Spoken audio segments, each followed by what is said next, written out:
Hi అండి అందరికీ. నేను మీ చిన్నబాబు మాత.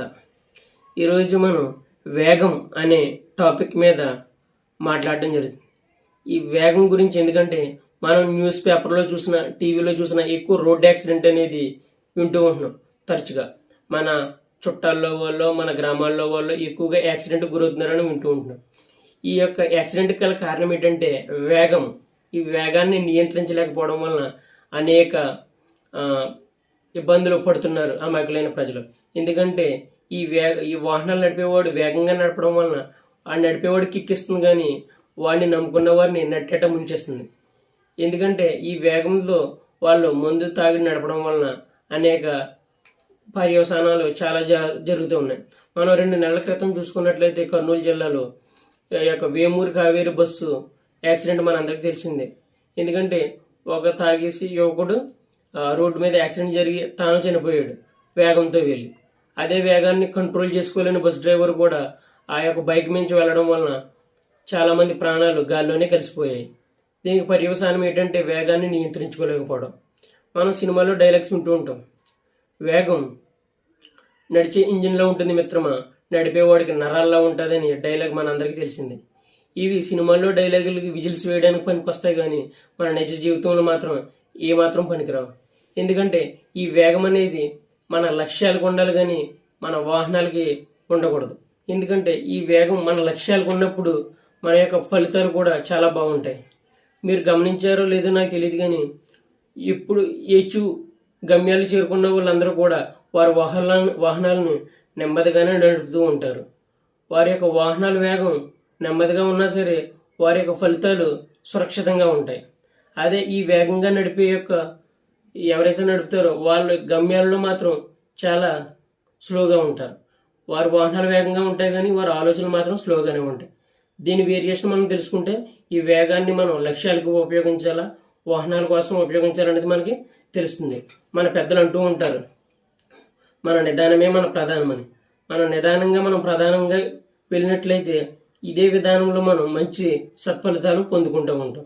అలాగే మనం చాలామంది ప్రజలు అంటూ ఉంటారు, మనం తిన్నగా వెళ్ళినా సరే అవతలోడు సరిగా రాకపోతే మనకే ఇబ్బంది కదా అంటారు.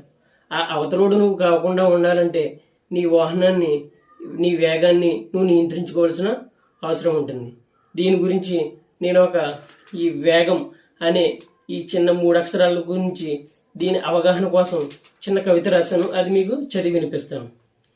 వేగం వేగం వేగం, వద్దుర వేగం, మక్కిలిరుచుకోవడానికి ఎందుకురా వేగం, మృత్యువాతకెందుకురా వేగం అతి వేగం, బరువెక్కిన గుండెలతో చేయాలి బాధల యాగం, నెలలు తీయాలి ఆసుపత్రిలో రాగం, మోతుబారువైన చెల్లదు నీ బలగం, వేగం వేగం వేగం, వద్దుర వేగం, కన్నవారి ముందే మార్చుకోకు నీ రూపం, రోడ్డు మీదనే ఆరనీకు నీ దీపం, పసికందులకు ఏమీ తెలియదు పాపం, నీ వేగంతో పెట్టకు వారికి శాపం, జరగనిదేదో జరిగిందంటే ఘోరం, మోపవద్దురా మోయలేరురా భారం, వేగం వేగం వేగం, వద్దుర వేగం, మందు కొట్టి బండెక్కావంటే మాడిపోతావు, కనబడకుండా మాయమవుతావు, సొల్లు చెప్తూ సాగావంటే సోలిపోతావు, మామిడాకులా రాలిపోతావు, చిరిగిపోతావు,